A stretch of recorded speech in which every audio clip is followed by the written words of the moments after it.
Okay, so you might say, well, why have we only looked at effectively? So basically, when we did the Frobenius norm, effectively we treated the matrix as a bunch of numbers and took their two norm, right?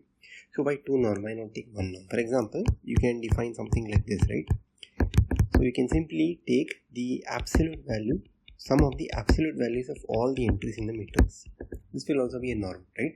Because it will satisfy your standard properties, homogeneity, positive definiteness and triangular inequality will satisfy all those, right? So you can take this also to be a norm, right? Or also you can define this to be a norm, right? Infinity to be, the largest absolute value contained in the matrix. Okay. This is another norm that you can define. Okay. So the thing is that these norms may not be submultiplicative. In fact, if I remember correctly, this one is and this one isn't. Okay, but once again we'll skip the twos and they'll take us a bit out of our zone, right? So these norms may not be submultiplicative, right? Okay, so what we'll look at next is a much richer notion of norms, or let's say slightly richer notion of norms that also make use of the system structure of the matrix, the operator structure of the matrix, right? When we defined the Frobenius norm, we didn't use it. Somehow it also happened to be submultiplicative. Here we'll try to use the operator structure of the matrix, right? The norms that we are going to discuss are called in general induced norms. Okay. The reason they are called induced is what we are going to do is we are going to use the definition of norm for vectors and use that to come up with a definition of norm for matrices. Okay, this is what I'm going to do, right? So we'll define. So take the matrix as a system, right? So your matrix is essentially like a box. A system represented by a box that takes an input and spits out an output. Okay, for input x, the output is ax. Okay, what I'm going to look at is, in some sense, for lack of a better word, the gain of the system. Okay, the gain of the system. What is the gain? Essentially, is how much the input has been amplified at the output. That's what a gain of the system means to me, right? So this x has a certain amplitude.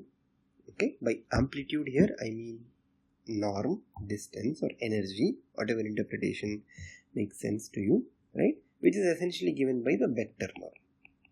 Okay, so what I'm going to do is I'm going to look at the amplitude of the input, right? The amplitude of the input will be some norm, vector norm of the input, right?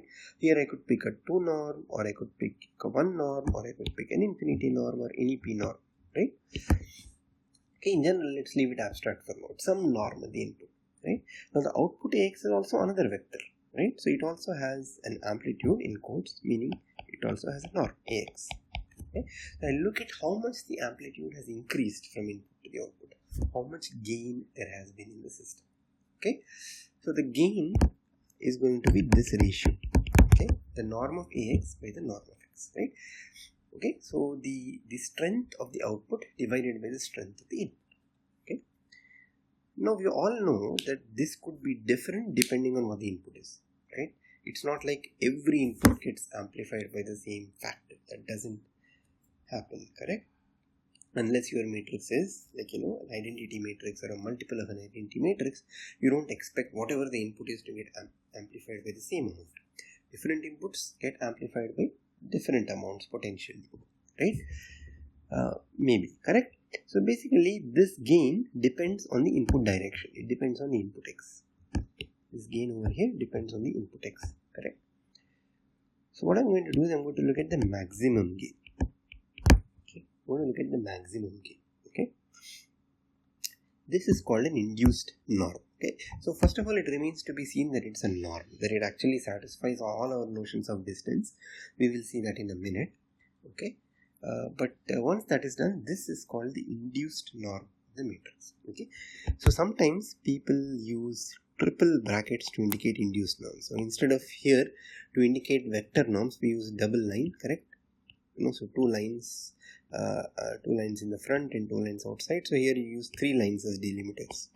3 lines. Okay, so this is the induced norm of a matrix. Okay, I will not worry about 3 lines. We'll just use 2 lines and we'll understand what we mean from the context. Okay, fine. When we actually use the 2 norm here, okay, what we get, we also put 2 here.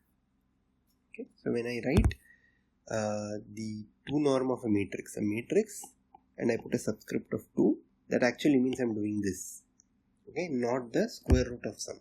If square root of sum of squares. If I'm doing square root of sum of squares, I'll write it as f, like this. Okay, so this is different from this. Okay, fine. So this is called, we'll call this the spectral norm. Okay, we'll call this a spectral norm. Okay, we'll see in a minute why it's called a spectral norm. Okay, fine. So this is the idea. This is what we came up with, right? So we look at the maximum gain. So this is in some sense the maximum gain that your matrix has. Okay, over all possible inputs, right? What is the maximum possible amplification that your matrix can give me? Okay, that is what this factor is. Okay, and that is what I am calling the norm of that matrix. It's the maximum possible amplification the matrix can give. Okay, so let us see first of all what this quantity is. So let's, as I said, let me just assume 2 norm. I'm not going to worry about other norms, right? Just say 2 norm here, and let us try to see what this quantity is, right? What is this quantity? Well, to make things simple, as usual, whenever you deal with 2 norms, it's best to actually talk about the squares, right? I can much easily analyze it if I have a square on top. What I'm going to do is I'm going to write this one. The spectral norm squared is the max of the squared, right? Okay, now this is just going to be equal to max of this quantity over here by the definition of going to be x transpose A transpose AX by x transpose X. We have already seen this. We are very, very familiar with this quotient, correct? This is the Rayleigh quotient corresponding to A transpose A, and this quantity actually is lambda max of A transpose A, correct?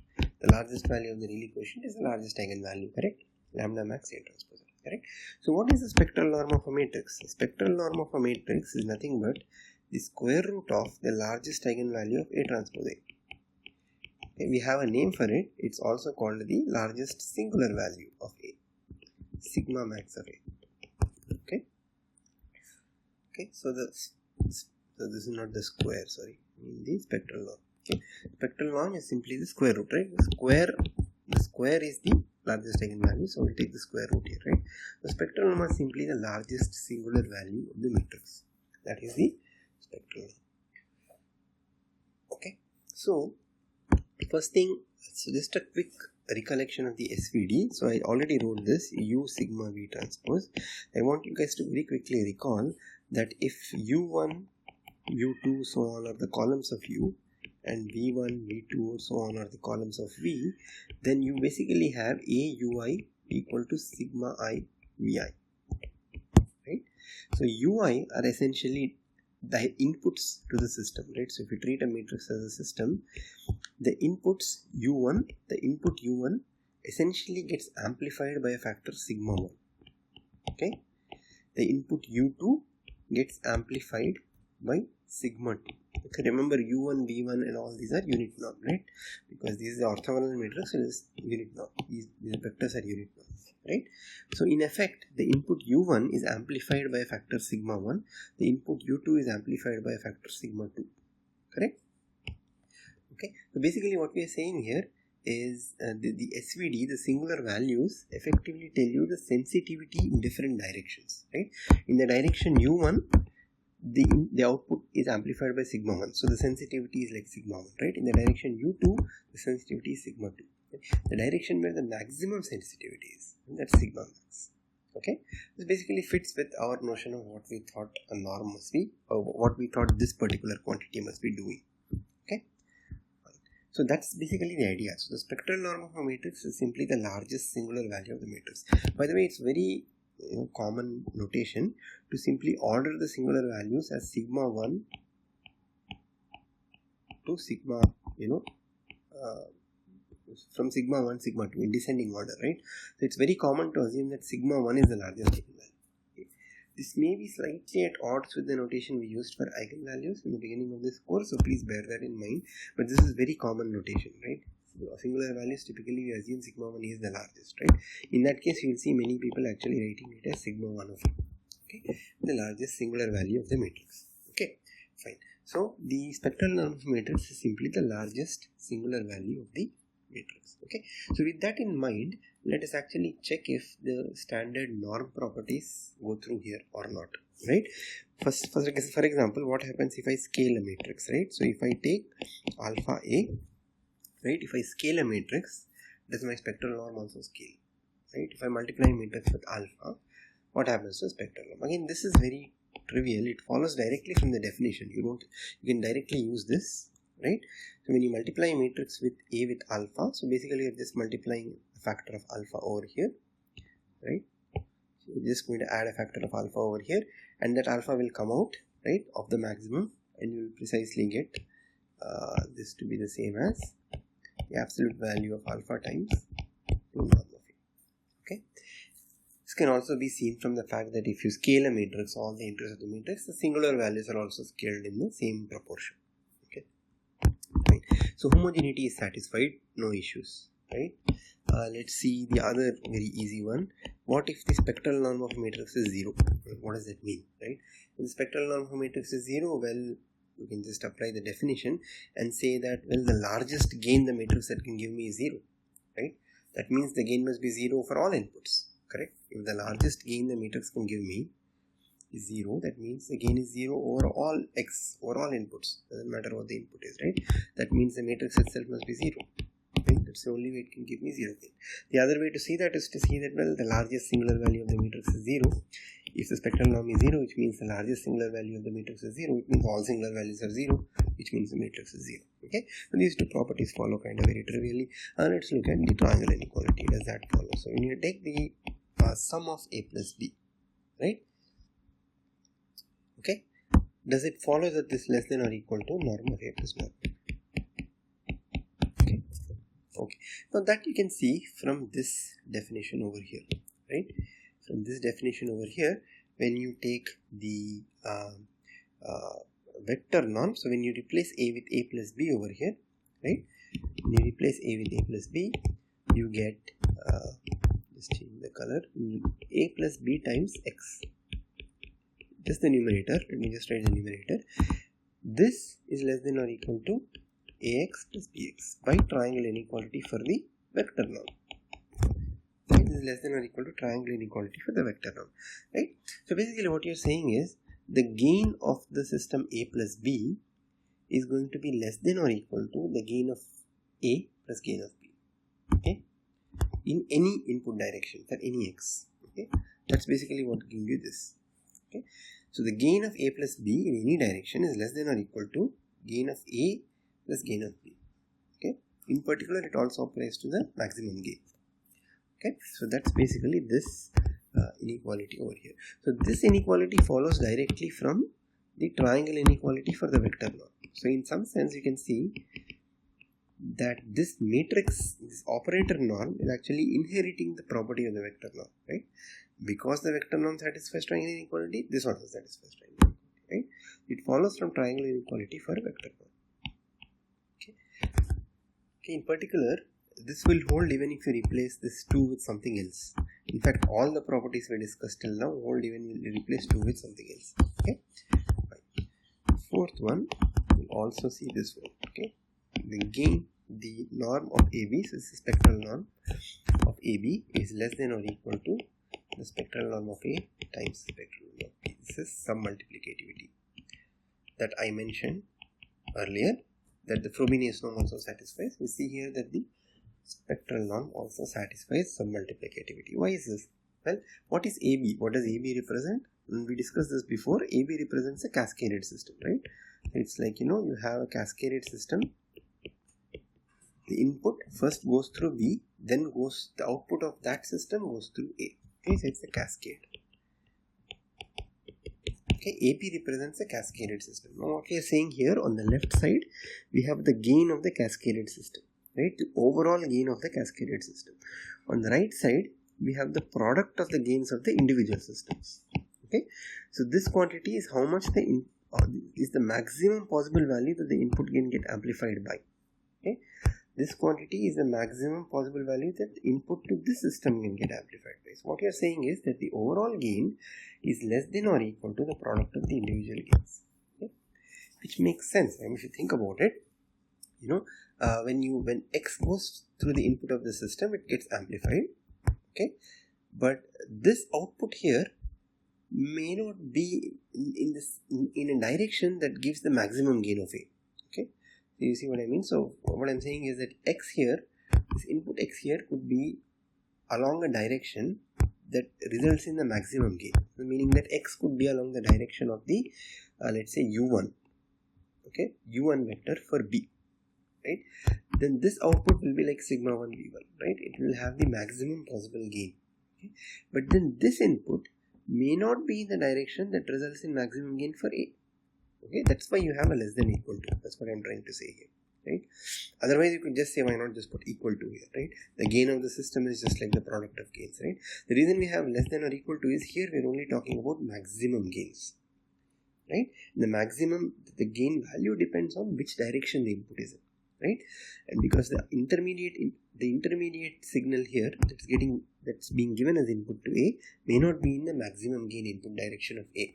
Okay, for that reason you have a less than or equal to. Okay? So the overall gain is less than or equal to product of gains. Right, that also follows very easily from the intuition that we have built up here. Okay, so it's also submultiplicative. Right. Okay, so the spectral norm also has another very interesting property that I mentioned for Frobenius norms, right? So when you actually take the matrix A and you pre-multiply and post-multiply with a unitary matrix, so U and V are orthogonal matrix. So U transpose U is I and V transpose V equal to I and T. By the way, U and V are not the same size, right? If A is M cross N, then U is actually M cross M and V is N cross N. Okay, right. So U and V are orthogonal matrices. Then the spectral norm of UAV is the same as spectral norm of A. Okay, so this is also unitarily invariant. Okay, why does this follow? Because what are the singular values of UAV, right? The singular values of UAV are same as singular values of A, right? Singular values of UAV same as singular values of A. You can very easily see this directly from the SVD of A. You just write the SVD of A. The singular values do not change by orthogonal multiplication, so nor does this, right? Or you can directly apply this definition over here, right? And you will see that when you pre-multiply and post-multiply with the unitary matrix, right, the norms don't really change, right? So just by doing some trickery, you'll actually, so some basic change of variable here, you'll actually get the same result as this. Okay. So this is the spectral norm and the Frobenius norm, the two important norms that usually we come up with. There are many other matrix norms. I'll briefly mention some of the other matrix norms, though we'll not worry much about those in this course. So these two matrices, and these are the important properties that I listed here, right? Other than that, actually you can also give some of these properties, right? For example, you can say that the 2 norm of AX is less than or equal to 2 norm of A multiplied with 2 norm of X. This is also true, right? It's very you have to be very careful here. This is actually the vector norm. Okay, this is the Euclidean distance. This is also the vector norm, Euclidean distance, but this is not the same, even though it reads or looks the same. This is actually the spectral norm. Okay, this is the induced norm. This is the vector norm. Okay, the spectral norm or induced norm. This is the vector norm. Okay. Okay, this is, I hope this is clear to everybody, right? This follows just from this fact, right? This is greater than or equal to the gain of the system. This is the gain of the system, right? This quantity over here is the gain of the system. This is the maximum gain of the system, right? So the maximum gain is greater than or equal to gain, right? So that's straightforward, right? That actually gives you this. Okay, fine. This spectral norm and Frobenius norm are also somewhat related to each other. For example, can you very quickly think which of these is bigger, the spectral norm or the Frobenius norm? Right. So, well, the spectral norm is the largest singular value of the matrix, right? It's sigma 1. The Frobenius norm, if you recall, is the sum of square roots of all the singular values. Okay. So which of this is bigger, right? So naturally the Frobenius norm is bigger, right? Because like in the Frobenius norm here, if you didn't have all these terms, you would have gotten sigma 1 of A spectral term. But you have all these terms, right? So that increase the value. Okay. The spectral norm is less than or equal to the Frobenius norm. Okay. You can also say something like the Frobenius norm is less than or equal to min of m comma n times the spectral norm, times the spectral norm.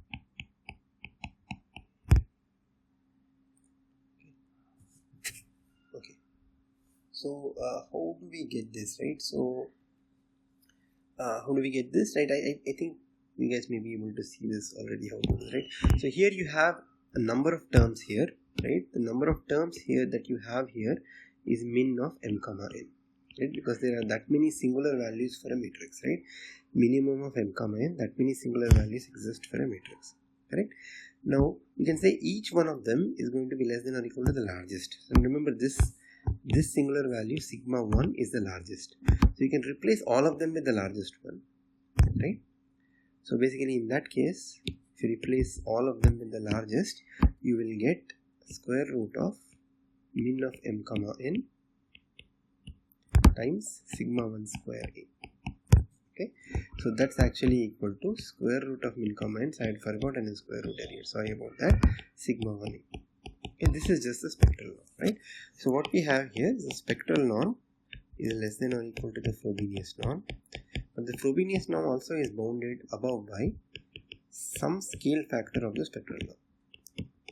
So all these are related to each other in some sense. That's the point I'm trying to make, right? For example, in some situation or some application, let's say you're able to prove that the Frobenius norm of a matrix is very small.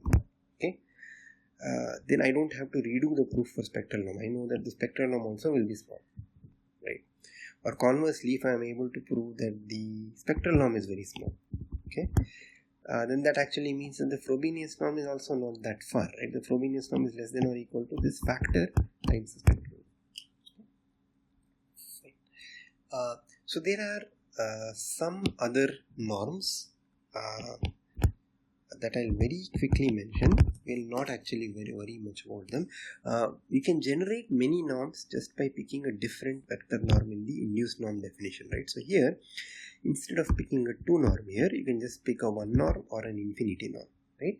That will give you, other induced norms, right? Or you can pick any p norm here, right? That will give you other induced norms, right? We'll not worry too much about those norms.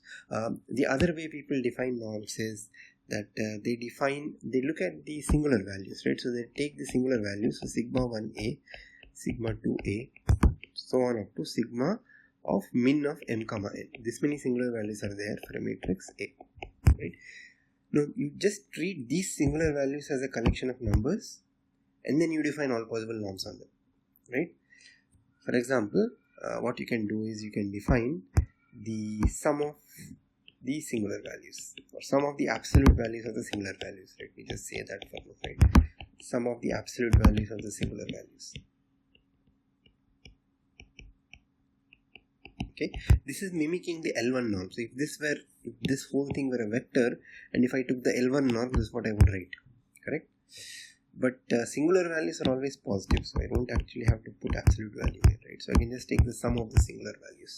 Okay, this is called the nuclear norm of a matrix, and sometimes it's denoted by A sub star, called the nuclear norm.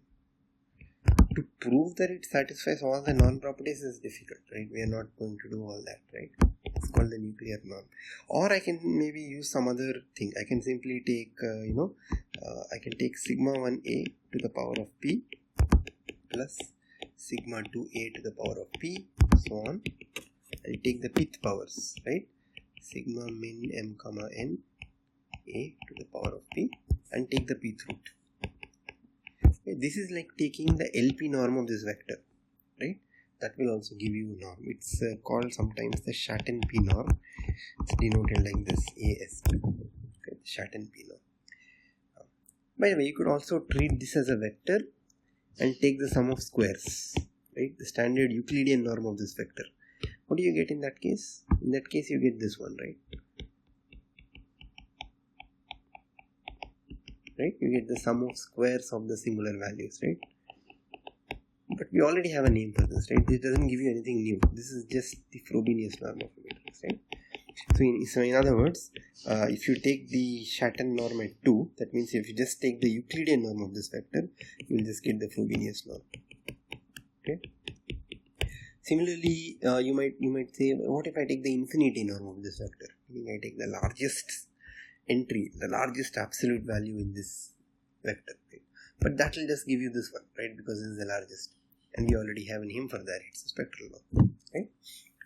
So these are variety of norms, but I said the Frobenius norm and the spectral norm. These are the two norms that at least for this course, most of the other norms have been used extensively, especially in signal processing literature. Almost all of these norms have played a role in recent research in some part or the other, right? But to start with, I think these two are the most basic norms that we need to know about matrices.